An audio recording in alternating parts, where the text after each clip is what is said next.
Hey everyone, Ariel Adams here with Superlative Podcast.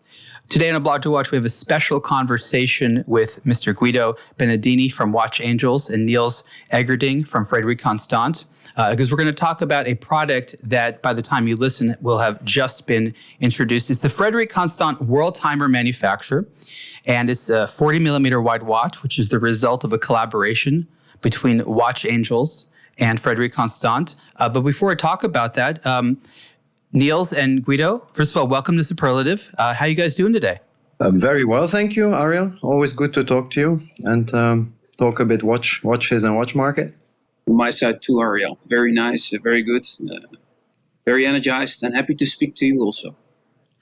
So I think what's important for everyone to know is that Guido, while you co-founded Watch Angels, we'll talk a little bit about what Watch Angels is.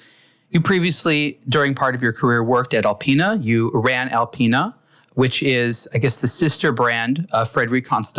So your history goes back. Have you always been working together since you left Alpina, or did you become reacquainted for this project? Well, actually, we became reacquainted because of this project. So when I left Alpina, I co-founded Watch Angels, and went my own horological way. And in a very natural way, Niels and myself found ourselves again on this project. It's a very small world, the watch industry, and I think it's important that everyone realize that eventually many people end up working together again. Niels, was it natural to work with Guido again, or is it like working with any other supplier? No, it was quite natural. I know Guido for a long time. I think he did an amazing job in Alpina in that time. Very advanced in what he was doing for me, how I viewed it. And when he founded Watch Angels, I was attracted to it. Especially if you look at the method he's working with, how he's creating things, and reflecting back to the industry and to the market. People really want something exclusive, and he's stepping into that. So that's something what I found very interesting. People know Frederique, of course. It's a Geneva-based Swiss watchmaker that for a number of decades has been doing great stuff, usually on a more affordable price point, but always high quality. We've done multiple manufacturer visits there, and you've done, I think, more than 30 different movements. It's really quite impressive. The company was eventually acquired by the Citizen Group and is now amongst the group of impressive brands there. Of course, it's still run out of Geneva. So I think people have a general understanding of Frederique because it's a watch brand. Watch Angels, on the other hand, is an innovative type of entity. And because really nothing else out there exists like it, I think that was your intention, Guido. Please explain a little bit about what you were trying to accomplish with Watch Angels. And for the average consumer, how do you explain it to them? Well, Watch Angels has been born from, I would say, two big reasons. The first was a market reason. It was the COVID time, and basically we realized that the market for watches changed a lot. Specifically, there is basically two big markets. The mainstream, I would say. People who buy the brands they like. And then there is another part, which is people who live watches as a passion. So the enthusiasts. It's two very different markets. And we realized that enthusiasts, they really want a close relation to where watches are made. They want to know more. They want to know why they're made, how they're made. They want to participate. And basically for them, watches is a real, it's even more than a hobby, you know, it's a real passion. And so the idea was to involve this collector community or watch enthusiast community really in the process of, you know, the creation and the production of a watch in order to make meaningful watches. Meaning watches which are already born from a collaboration between the manufacturer and the customer. And we're in an ideal position to do that because one of our other activities is private label. So we produce complete watches for the B2B market. And the step was very short to offer manufacturing capabilities also to the final customer. So I would say that our final customers get, from us the same product as the prestige brands in the industry, and this is basically our model. And today we make about 3 to 4 watches per year. So it seems like the innovation wasn't in manufacturing, but is in path to market, where you said suppliers and manufacturers usually have one type of, we'll call it customer, which is maybe a wholesale market or various types of traditional types of areas of money. And you've noticed both at your time at Alpina and of course just being an enthusiast yourself that there's this new generation of enthusiasts that likes watches, but also doing business with them is very different. And Niels, I'll ask you this question because Frederique Constant sells to both the mainstream as well as enthusiasts. What would you say is some of the differences in how to sell to enthusiasts, right? Maybe everyone likes the same watches. Obviously, there's difference in taste, but we know that enthusiasts have special ways that they want to do business with the watch industry. How are those the same or different than the general consumer? Well, they're more demanding, I would say. They know much better what they want. I realized, let's say 4 or 5 years ago, when I started to drop like 3-year terms strategies, that the brand Frederique Constant needed also more innovative approach to the market. So we were always innovative with the product. We were always innovative in the terms of communication. But the market drops for me was very important to find out how can I engage with a wider audience and how can I learn more from my audience. And there I really decided to have with my team, strong collaborations. And what you could see on those early adapting, innovative customers is that they are they know exactly what they want. And they are leading early adapting. So that means the volume that comes later for me is very important to align my brand for and to have basically a more acceptable watch for a wider audience. So for me, it was key to do that, and with several collaborations, we have been learning a lot. Where most brands today, they still think from the Iron Tower, from the Golden Tower up high up the brands. They believe whatever they produce, it will be picked up and it will be sold. I really believe that listening to your consumer, listening to your retail is extremely important to drive growth and let's say enthusiasm about your brand. So that's for me, that has been for me very important. So it's really about new ways of finding where there's demand. That makes a lot of sense. Guido, you built a business around the enthusiast. When you talk to other people and trying to explain watch angels, what are some of the ways that you describe how enthusiasts like to buy watches versus, as I said, the mainstream consumer market? Well, the enthusiasts, they really want to know why you make a product, right? It's the other way around. In a traditional way, the brand proposes a watch, and then either the consumer likes it or he doesn't like it, and which also means that normally the brand finds out maybe 6 months after if they liked it or not, and then it becomes a stock problem, right? So our consumer participates from the start. It means that the buying process, you buy already into an idea before you buy actually the watch. And that's very interesting. And the process from that first point until, the watch is revealed. And in that process, we involve the community. You already have a lot of feedback. You already start to understand various things about the product. And that means that when it's launched, it's actually, about 90% right for the community. So it's a consumer who wants to be involved. It's your listeners, Ariel. It's the people who read your online publication.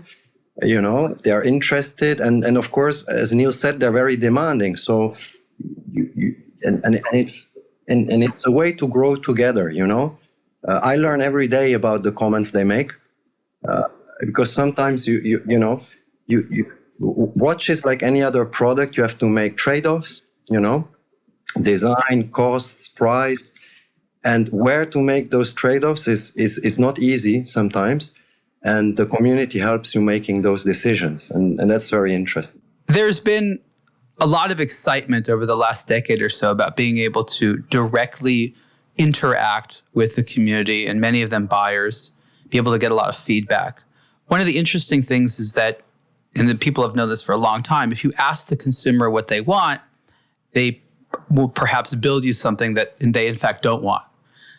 And the watch industry, as a creative industry, has known this for many years, is that you sort of have to be the owner of good taste and the ultimate say, because even though you want to make what the consumer wants, ultimately you know a little bit more about this category than everyone else. And so you sort of have to call some shots. So I guess the question I'd like to hear from both of you, and I'll start with you, Guido, is how do you know what to listen to when seeing the people's comments and what to ignore?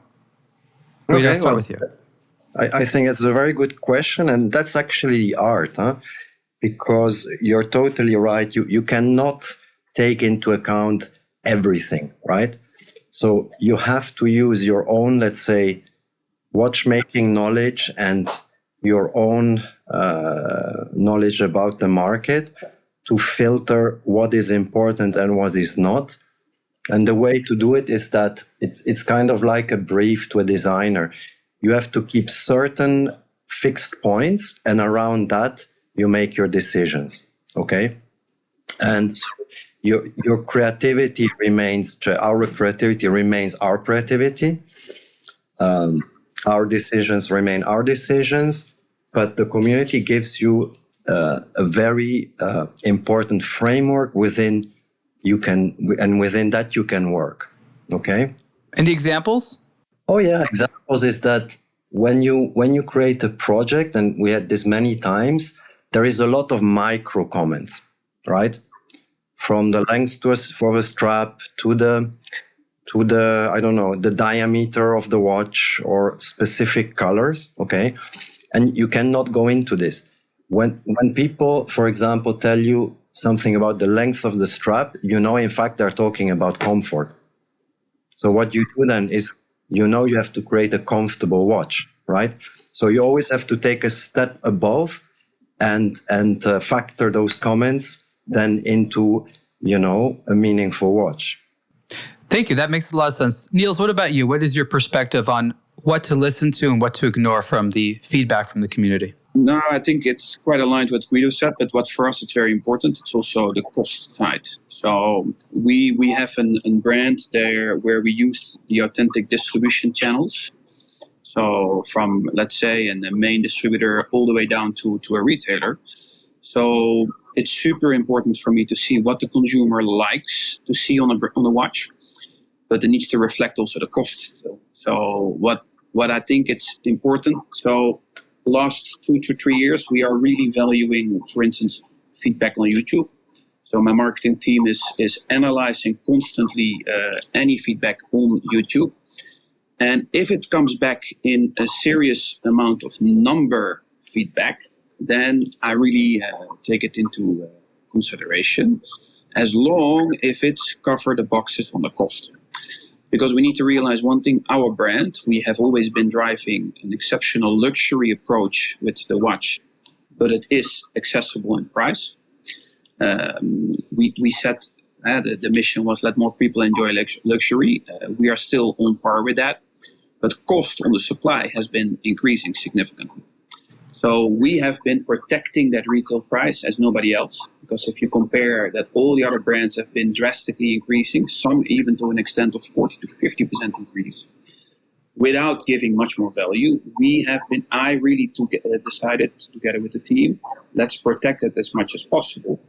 That means you can do a lot. You can do color of dials, you can do movement change, you can do strap change, but as long as it is cost driven. But what is interesting is that certain examples, what you can see is that indeed color variations. I would say this Worldtimer that we are presenting today, I have seen several feedback on the case size. I've seen also a high amount of number of feedback where they don't like that the date pointer on 6 o'clock is overlapping the city disc.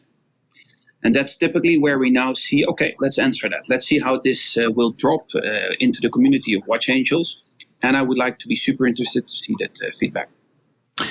We'll get into the watch in detail in a second here, but because I asked Guido, I also want to ask you for an additional example. You gave the example about the overlapping, the date overlapping.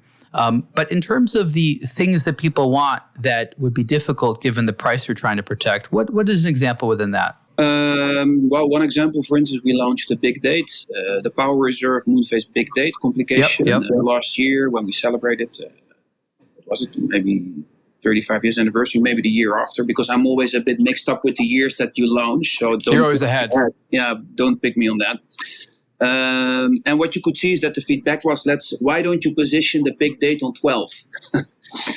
What is, of course, for a visible view on the watch, I can imagine that people think like that, but it's super complicated to apply.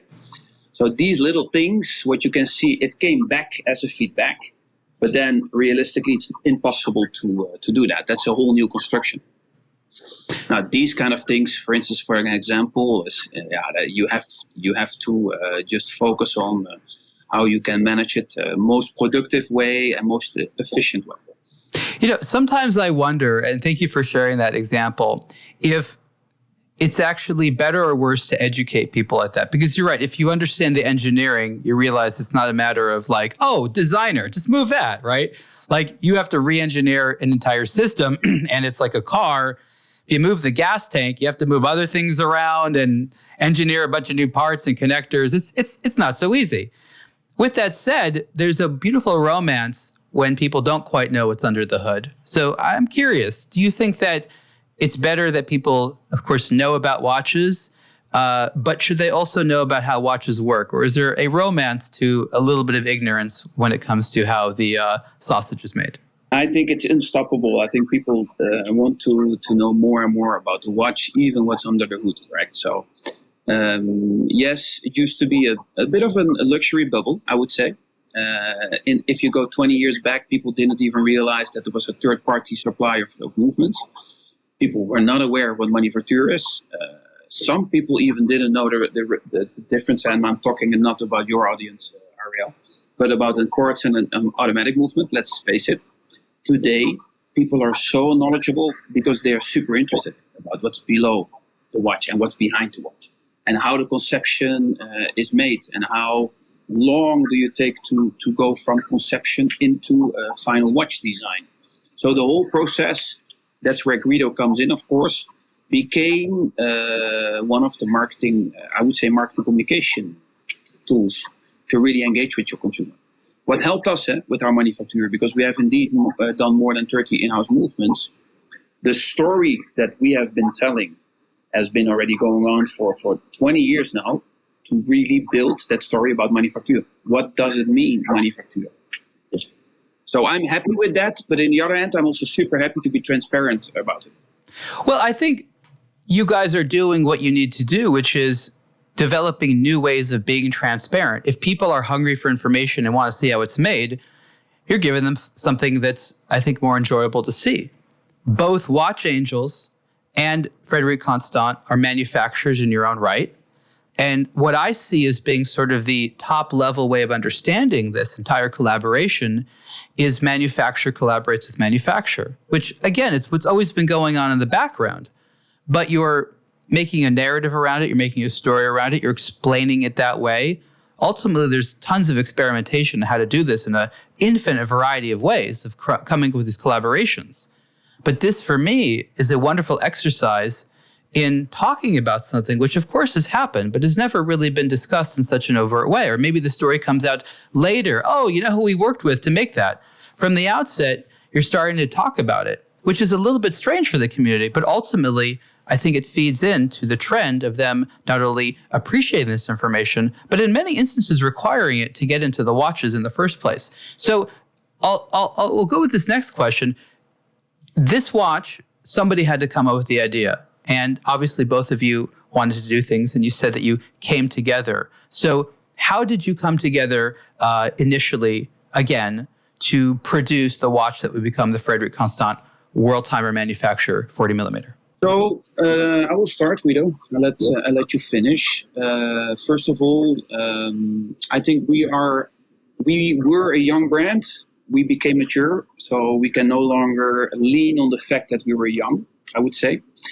What means you have to look at things quite, I would say, more serious than we used to do.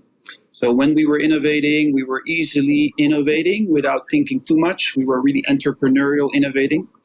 Today, if you innovate, it has a cost. You need to take into account your audience.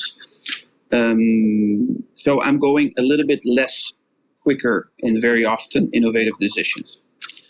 The Worldtimer has been the most iconic movement we have for the past 12 years. So it's the bestseller. It's still an iconic design. It's recognizable. So it became recognizable as the Frederique Constant Worldtimer. But in the short time we are existing, it's very important. So people see it from a distance on the wrist. That's an FC. If I want to do something innovative, I prefer to do that in, let's say, a new way of collaborating. That's where Guido came in. My desire was to have an approach of a new case design. So we are very classical in the case design we have around it. I wanted to try a bit more sporty, I would say. Not high life, but a bit more strong lines. I'll let Guido answer that more later. But more importantly for me, I wanted to change a bit more on the dial design. So indeed, the date was an important move. Removing the date, have a clean vision about the city disc. The movement is quite exceptional because it's fully adjustable through the crown, and the 40mm design. So the whole trend today is smaller, and that's where I wanted to go. Now, the last one, what is important for me in this collaboration is the audience. So Guido with Watch Angels, for sure it's a highly demanding audience, but it's more than 100,000 early adapting innovative purchasers, buyers. And that's for me interesting. I want to know and learn from them how they see the brand, how we can do better as a brand, and how this drop will be answered. And that's key for me moving forward into things, into the regular collection. So Guido, you received a brief, I guess. Yeah, a Niels brief. Is that a long or short one? I don't know. No, it's very open, but very precise. And I know what he wanted and what he was thinking. And I think Niels has been observing us in the last 4 years. I mean, he wanted to see if the community was growing. And I think that one of the reasons that he wanted to collaborate with us is also our experience in case and habillage production. So this reduction of size and this wish on seeing a kind of different case, he has come to us because he thought, let's see what they do with it, you know. And so the brief was pretty open, but the main one was, as Niels said, a bit less classic design and a smaller diameter. And then still remain proportionate, very well readable. Take off the date, because it goes with also the readability, and cleaning up, let's say, having a nice open dial on a smaller diameter. And this has really been our challenge, you know, interpreting the design DNA of Frederique Constant. But mine, it's a collaboration, so we collaborated with the design and technical team of Frederique Constant, which has been also a very enriching experience because, you know, we really had to create a Frederique Constant. And I would say that the biggest challenge has been, of course, to create a very slim-looking watch and proportionate watch in 40 millimeters with a movement which is complicated, you know, the Frederique Constant, and has a respectable size. So you have to have all little tricks of trade, design knowledge to be able to do that. And as case manufacturers, we know this because We work on many different projects, so we know what it takes, to do that. And I think the watch looks marvelous. It looks good. It looks good. Yeah, and I think it's really a Frederique Constant. And of course, Frederique Constant had to approve every step of the process. And I think they're pretty happy too, huh, Niels? Yeah, sure. But I disagree that it's really an FC, really a Frederique Constant. It's really a DNA-driven watch, but you can definitely see it's something fresh, something new, something a little bit outside the DNA. And we would only do that by collaborating. Because I would never do it myself with the brand. We have done it with the Peter Spiegmarin. It was a collaboration with a watchmaking designer, typically a watchmaker. We have done with several collaborations something different. And here you can also see it's new, it's fresh. It does look like Frederique Constant, but it also doesn't look like Frederique Constant. So that's where the trick is for me. It's sort of ironic that these days you have to say, for us to do something different as a brand, we need to have someone else do it. It's kind of funny, right? It is. If you think about it, it is. Yeah, sure. It's true. And it's I think, clever that you recognize this limitation and found a workaround. I think that's where the entrepreneurial side comes in, and it continues to be part of the DNA of the brand. It's find a way to do it. Other brands may not find a way to do it. Other brands might just be like, oh yeah, we can't do that. That's too difficult. But you found a way to do it. And I think one of the reasons that people don't see this as a traditional collaboration is because most collaborations these days tend to be maybe artistic or whimsical or different by design. And this is a very sober, I'll call it almost commercial style collaboration where both of you want to make a good watch. Guido wants to make a good watch. Niels wants to make a good watch. Neither of you is trying to prove an artistic point. You're just trying to say, we both know certain sides of the market. We both have something valuable to bring to the table. Let's make a watch that people want. And as straightforward as that sounds, that's still a fresh thing today. Before we talk about the physical design of the watch, you mentioned, Niels, how important the movement inside it, which is the caliber FC718. This is the in-house made automatic Worldtimer movement, which has been in production for over a decade, which is actually quite a positive thing because in the watch world, the longer it's been made, the more of the kinks they work out. So you don't necessarily want a brand new movement, but one that has been made consistently and in high volume because it's a bestseller. Those are the movements you want to get. What can you say about the historic development of this movement? You mentioned it's very popular. Talk a little bit about the importance of the FC718 within Frederique Constant today. Yeah, sure. It's one of the first, I would say, clear industrialized movements we had back in 2012. So the 700 series was launched already way earlier, but it was still in small batches and it was still redefining itself along the way. Back in 2011, we came with 705, 710, and then later in 2012, we really started to prepare. Well, I would say 2010, 11, and 12, that was the map where Peter and Letta Stas really prepared a few launches where Worldtimer was one of them.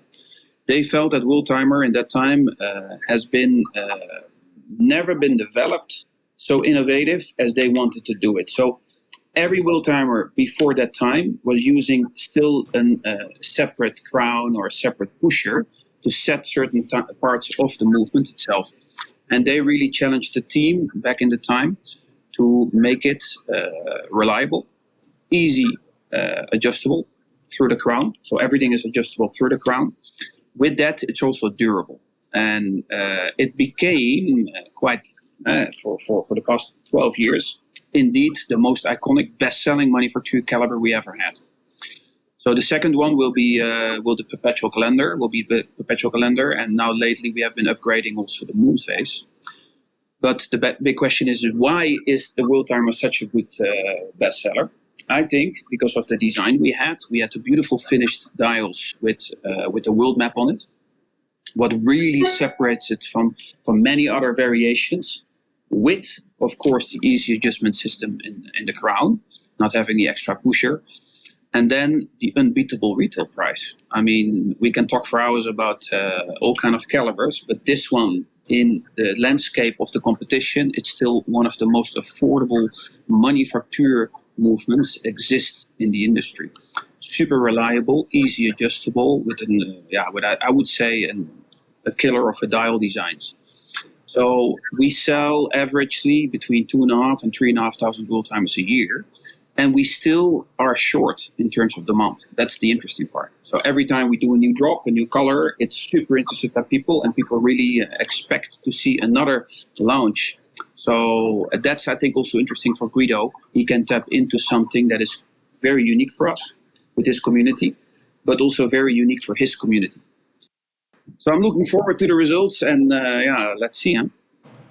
I want to talk a little bit about the Worldtimer complication. It's a variation on the GMT, to be honest, for those that haven't really thought about it. You essentially turn a hand into a disc, and through some creative work on the dial, you're able to determine the time in any of the 24 zones using reference cities, and you adjust the reference city to where you are currently located. And you can make various adjustments. And there's this ring that turns each 24 hours that also can operate as a day-night indicator. And that's really been, I think, one of the beautiful design elements of the collaboration watch. But Niels, I want to talk a little bit more about how fortunate Frederique Constant is. You've made a lot of affordable complications, various types of calendars, the tourbillon, chronographs. But of course, it is a competitive market, and there are other brands that also have competitively priced complicated watches. The Worldtimer is an area, as you said, you continue to have some importance, because while there are other affordable Worldtimers, as you mentioned, they have drawbacks. They don't necessarily work as well. They require an extra part. And what watch lovers enjoy is elegance, and elegance means doing more with less. And so for enthusiasts out there who want to add a Worldtimer to their collection and maybe don't want to spend top dollar, they very quickly find that Frederique Constant happens to have one of the better deals on the market. And that is a fortunate position to be in. You were intelligent enough as a company to invest in making this and perfecting it. And, it's important for people to recognize, and this is just me sharing my wisdom, and I'm sure you'll agree, it's not just saying the movement does this complication. It's understanding if it does it well. Will it break? Is it reliable? Is it accurate? It's one thing to say you have a complication. It's another thing to have a movement which is very well thought out. When you say things like robust and reliable, these are quite important, because it is not often the case that complicated movements like this at lower price points enjoy all of this refinement. So I just sort of want to reinforce the idea that the Caliber FC718 is a special type of movement, and I think collectors should at least appreciate it for what it is. Guido, when you said that you received the brief from Niels about wanting a smaller, cleaner version of the Worldtimer manufacturer, you said you kind of knew exactly what to do. Is that true, or was this a process that you had to undergo to reveal this product? No, I think when he mentioned certain words like a bit fresher, a bit more sporty, immediately came to mind a bit less softer lines, more bevels, sharper bevels, not a complete polished finish. So certain parameters came to mind immediately. When Niels mentioned the decrease in diameter, of course, came to mind, okay, but then the dial will get smaller, so we have to find ways to make it very readable, the smaller size. So this gave additional design ideas, of course. One important thing, as you discussed now, was the movement. So again, how to optimize the case around that movement and how to show the movement also from the back. So you will see that the sapphire back has a very big diameter to see the movement super well. These were the things which came to mind, which then has been translated into a design by a designer, by the way. So a very famous designer in the industry worked on this watch. So in turn, we briefed a designer. But I think it's important to mention also, Guido, I think it's not been done that quickly, because sometimes speed is an advantage, but it can also be a hard pushback. And I think here we really took the time to go back and forth on elements of the dial specifically, that Guido came with several options, several designs, and we really agreed along the way on the direction of the design we wanted to take. What I really appreciate also on the watch itself is the back case. Our watch, for instance, the regular collection 42 millimeter classical manufacture Worldtimer, has a smaller open case back than Guido designed. So the movement is even more visible in the one that he did, even with a smaller case diameter. So that these kind of little details for me really elevated this drop. Yeah, and maybe one of the, as Niels mentioned, the design of the classic Worldtimer is very appreciated because of the map, so the 3D elements on the dial. So this is one thing we took as well and created new 3D elements, which is a sun and a moon, half hemispheres on the dial, which really adds to the preciousness, like the current model, and which separate day and night on a 24-hour disc. So it's both a functional and an aesthetic, let's say, has this purpose, both purposes. I'll mention one of my favorite things that is part of actually most of the Worldtimer manufacturer watches, and as well as in this new 40 millimeter model. And that is the length of the hands. If you look at some of the more high-end Worldtimers, we'll name Patek Philippe, which is quite famous for its Worldtimer. It always looks like the hands are tiny because they're trying to make it sort of proportional to the hour markers, which have to be more in the center of the dial because of the reference city ring. And Frederique Constant, from the beginning, always made sure that you weren't limited by that. And you made the hands long enough so they don't look awkwardly small. And in 40 millimeters, while I haven't seen the watch yet in person, from the pictures, I think it's a great balance between legibility as well as some of the classical proportions. What are some other details, Guido, on the dial that are nice, but maybe wouldn't be necessarily something people would notice until you pointed it out that you're particularly proud of? First of all, interesting what you say about the hands. It's true. Personally, I don't like the Worldtimers which have like the very short hands. Neither do I.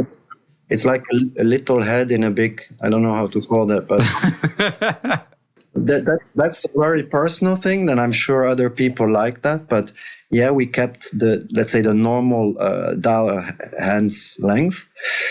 Other details, I would say it's the we made some grooves which separate the cities in the city ring, which by the way is inclined now, which is flat in the current version. The same, and what we did is we used the same grooves on the case back. So in the engraving of the case back, so you have a kind of consistency between the front and the back of the watch.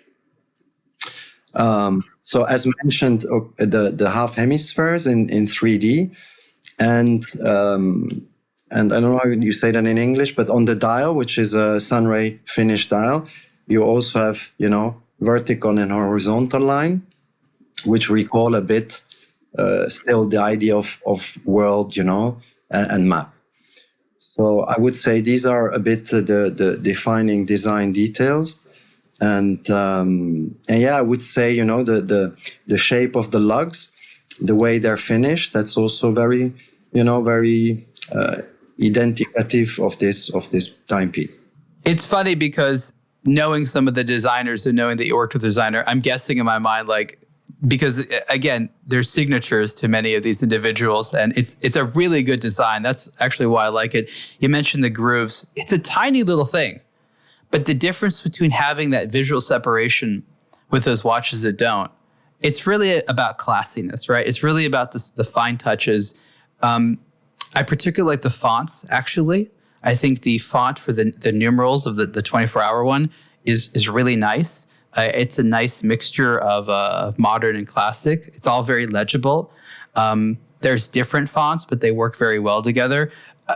Again, I think this is not just a nice Frederique Constant. I think in the whole sort of pantheon of modern Worldtimers, this is a really nicely done watch, and you've eliminated really all of the quirks. And I think some of the quirks were nice to a degree of the other larger manufacturer Worldtimer watches. But this one is really, really timeless in a good way.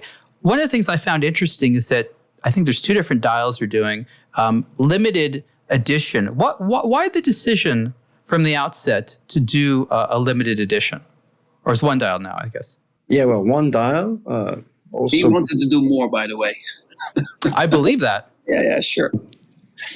No, less is more in this sense too for me. From a brand point of view, I think if you want to communicate and talk about, I think one variation to see how this drop will land, not give too many options to the consumer and to the audience to purchase. I think it would be more effective.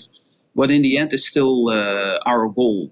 Get the feedback, see how the landing will be and how the feedback from the consumer is on that particular watch. Yeah, and the decision has been to do 718 pieces, which is, of course, an homage to the caliber. Huh?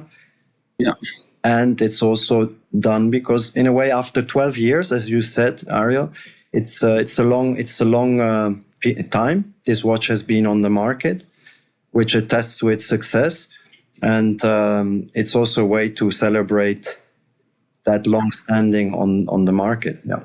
The design is something that somewhat takes the brand in a new direction. And this is a very interesting collaboration, which is why I want to talk about some of the new questions that come up.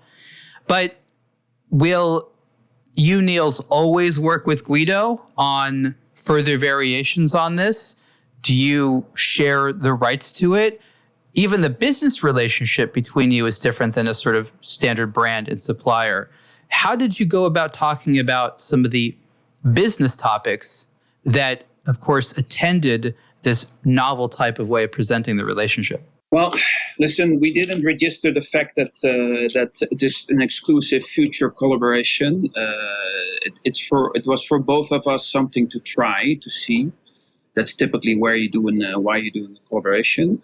Business sense for me, the aim for me is very clear. It's much more communication and learning. How can I learn from the audience that Guido has? How can I tap into a large audience of innovative purchasing buyers? But I think it's for a brand anyhow important. And learning from them moving forward for the brand. Because if you don't want to learn about your audience, if you don't want to enlarge your audience in the violent, competitive market situation we're dealing with today, you're going to lose it as a brand. So that was my biggest aim. Sales-wise, for me, Guido, business-wise, Guido has the exclusive right for 1 month to really communicate and have an advantage for his community. And later in the year, we will see the same watch in an exclusive number of point of sales globally available. So it's not going to be a very wide availability. It's going to be exclusive. But that also helps us to, I would say, to create a little bit of demand for people that are really looking for something exclusive. So, and future, listen, if we both feel very comfortable, I'm not shy to continue to do something together. Of course not. The question is much more, how do we see in the future collaborations? I think that's an important one. We used to collaborate with watchmaking. We used to collaborate with brands, with media. This is the first time we as a brand collaborate with a new manufacturer. What is still one of the top 3 case manufacturers in Switzerland. That's where the collaboration, 2 manufacturers comes together in something unique. Guido, what about you? How did you approach the novel business issues to tackle in this relationship? Well, our aim is especially to offer our community something exceptional. So they wanted a more high-level piece. Remember, we've been growing slowly in terms of price and complexity of watches. So for us, this came at the right time. So it's more to offer something which the community was really asking for, and especially also more elegant piece. We've been doing a lot of more tool watches, and in the end, the community really likes the elegant piece. the strength of the elegant piece is incredible in the watch industry, because it's just a beautiful object. So we had this demand too in the community. Now for the future, of course, if this collaboration goes well, there might be future ones with Niels. However, from our side, we are moving up market, and we will do more watches under our own brand name, and I would say the type of collaborations we will do will stem from two directions. One is we might find partners to which we can propose our inventions. So we are developing very interesting new watches which work differently or interpret current complications in a different way through also the habillage. So we are taking a very specific product development direction. And so you might see these watches either under our own brand name or in collaboration with brands which maybe have an interest in that, I would say, innovation or invention, and which operate in the segment or in the story that kind of watch relates to. So we go a bit in both directions. And and of course, I hope this will be a good one, and that maybe we'll have future ones with Niels. So that's very interesting that both of you see the learning that can be gained from this as being by far the most valuable element. That of course there's risks and unknowns, but both of you have a lot to learn. You want to test and sample, and that's, I think, very healthy in today's environment. In terms of listening to the audience, I think that the entire purpose of this entire exercise is to do something that both of you feel the people want, provided it's a success and you sell each of the 718 pieces. You probably are going to make the determination that you can go ahead and make more. My question, I'll start with you, Niels. When a watch is successful with an enthusiast customer base, does that oftentimes also translate into commercial success? Or is there not a one-to-one relationship between what enthusiasts feel is amazing and what consumers want to buy? And then Guido, I'd love your thoughts on the same question. Yeah, for me, it depends what kind of brand you have.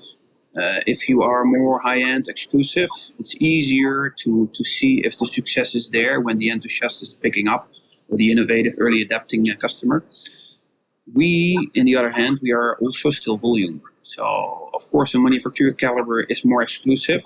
So there, it's super important for me to learn and to adapt. But let's consider one drop we did. We did the Moneta. It's a quartz classical watch that recently launched on a 37 millimeter with let's say a creative dial ring with a moon face, around €1,000. It's a very entry price product, and the feedback was amazing.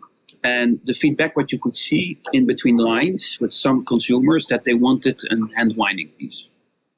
Now, for a quartz watch, we were selling thousands of pieces. But then you're going to ask yourself the question, are we going to make a hand winding or not? And that's typically the question that we should ask. The consumer wants it, the innovative consumer, the early adapting one, but does the mass want it? And that's typically where I'm still willing to go. But on the other hand, we need to, again, take into account the productivity, the cost, and the effectiveness of that watch into account with the distribution we have. So it's a mix of things. For us, it's very important to learn from, but then you still need to value it into your business model for a brand. So it's not always a one-to-one relationship. No. That makes sense. Guido, what are your thoughts on that question? No, I agree. I don't think it's one-to-one. For example, what our customer wants is unicity, which is both in concept, but of course also in edition.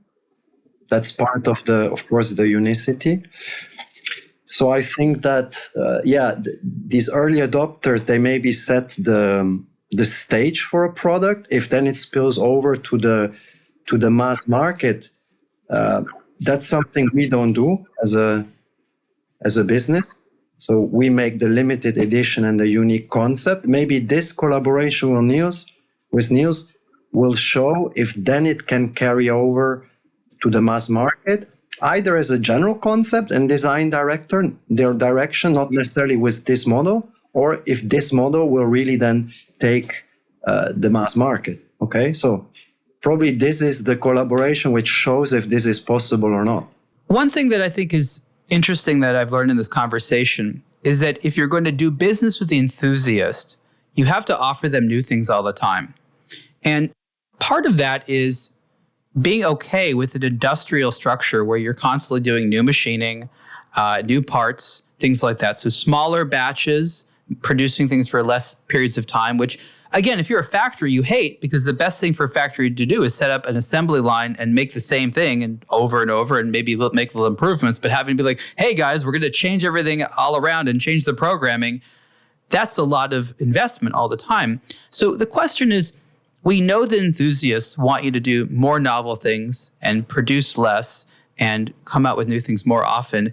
Is there an industrial way of doing that? Is there a business case of making that possible today? Of course, there's more and more rapid prototyping and things that are helping, but are we at the point yet where we can make batches of a few thousand here or there, not charge in the hundreds of thousands per watch, and still have fun doing this for a general enthusiast? Yeah, so I can quickly answer this one because it's interesting. I will not enclose my complete secret of managing a company, but in the past years, it has been showed that it's super important to tap into a little bit more exclusivity.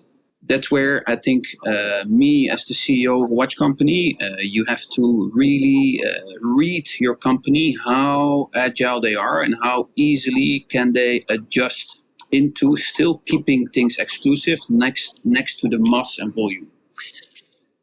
And if I would listen every day to my operational people, they would go fully industrial and we will lose in market share every day.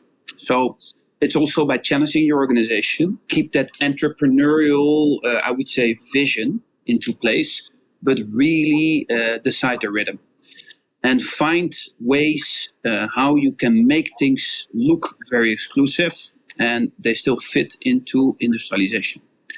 And that's where I would say still collaborations are coming across there. Working close with your supplier that can help you with several finishing of movements, a new dial approach, a new moon phase, a new pusher, a new strap, a new buckle. All these kind of things are important for that. Where if you can look at the bigger brands where they lost market share is because they didn't listen and they would still believe they could keep up that industrialization by just focusing on the things they were doing for 10 years or 20 years long. And for me, that has made us separate from the other ones. Thank you. Guido? Yeah, sure. I mean, from an industrial point of view, you have still even a small series and an innovative product. It has to make economic sense. We can do that. Of course, it goes together, with the pricing, and you can do it especially if you adopt a system like ours. That means collaborating from the start with the community. So, which means that in the end, you don't stay with stock. So you achieve your economic quantity, and there the system becomes important. Okay, so the risks are covered by the system. Okay, but I agree with Niels. If you don't innovate, if you also don't provide the little perle, the novelties, of course you start to lose brand equity, and that's so. I think it's very wise of Niels to keep, let's say, these two pillars going. Big collections, and then the specials, the collaborations, and the unique pieces. It's undeniably important for enthusiasts to feel that the items that define them have not been made in huge quantities. There are, of course, some exceptions, the Rolex Submariners that have been made in huge quantities over the years. But for the most part, people tend to gravitate towards models and brands that they feel define who they are, express who they are in a more novel way. So I think it's a very interesting and ongoing conversation to have. I want to talk about pricing a little bit. In general, I think that this Watch Angels and Frederique Constant Worldtimer manufacture 40 millimeter exists within a price range, which for me is one of the most important now and into the near future. The retail price is 4,490 Swiss francs, but I categorize a sort of $4,000 to $5,000 price point right now as being extremely important. The reason is because it allows for some fresh things, not just standard movements. It really allows for people to get a creative watch. It's also where I think a lot of consumers want to spend. It's definitely adjusted for inflation, so a bit higher than a couple of years ago where I was said. But I think that this is a very ripe area for people, especially who are getting out of the starter watch and into sort of a more serious watch, especially after they've been comfortable for a few years. So I think that in general, people are going to see a huge amount of activity and competitiveness, but also consumer interest in sort of this $4,000 to $5,000 range. This price of this watch is quite similar to the other two watches that Frederique Constant produces, the classics as well as the High Life. Niels, was it important for you that the price more or less be the same? Was there pressure to make it more or less? Talk about the decision around the pricing. Yeah, pricing is a very important strategy for us. I mean, we have a special audience. Our audience is expecting watches to be within a certain price range. And the Worldtimer has been extremely strong in the price where it is today. Now, we challenged each other on the price. Should we go up? Because, of course, margin-wise, it's a different build now. So on our side, we gain not much, but significant less margin. But I still believe that my customer and Guido's customer who's desired to buy that Frederique Constant Worldtimer should deserve that price. So for me, that was key. And if I want to learn about future development that is needed, I should also not challenge too much on the price, because that's where many brands today, they are going wrong. And I believe that keep the pricing where we are today for the past 2 to 3 years has been a gain for us. So for me, it was an easy one. Just take less margin and offer an extremely beautiful finished product for a competitive price. Guido, of course, the decision about price is something that we could talk about forever. But I actually am more interested in what you said earlier about being more interested in moving up market. And it is true that compared to some of the debut Watch Angels projects, this is a little bit of a higher price point. My question is, when you start to do slightly more expensive watches, you, of course, have new opportunities, design, materials, manufacturing. What type of new horizon is now available to you now that you're moving into a slightly higher price point? Not a super high price point, but a higher price point. Of course, we've seen some beautiful things here in this Frederique Constant collaboration. What else are some things you're interested in exploring? Well, first of all, I would like to add the element of value to price, right? So you said that the segment from 4,000 to 5,000 is interesting. Yes, it is, because as soon as you encase certain type of movements, etc., you quickly get to that price. But the transparency we were talking about before also gives the possibility today to an enthusiast to understand if there is real value in that product. Okay? So I think that, and that's a good example of FC, you have a watch where there is a lot of value in that price range. And that's exactly what we're also doing with this collaboration, you know? Once you're transparent, people also see that you did a watch which has a real content and is not just between 4,000 and 5,000 because of, the multipliers in the industry, etc. So I think that transparency issue is actually helping the customers to divide, the market into the real value watches and those which are not. And we believe that this watch in particular is one of those value watches, and for many reasons. Now, for us, the moving up market, of course, gives us the possibility to create watches which are very interesting. And our aim is to create watches which are interesting, not just because of price, even if we go up with price. It's to create watches which have something ingenious in them, which have some technical aspects which are surprising. And of course, if you go up with price, you're able to do more things, basically. But we will never make something expensive to make expensive, Ariel. You know, our main aim is to make value for the customer. So whatever price it will be, it will add a lot of value. And that's really our aim. Well, there's a lot of value in this watch, and I'm just going to quickly recap it. Thank you, gentlemen, for talking about this. This is the Watch Angels and Frederique Constant Worldtimer manufacturer, 40 millimeter.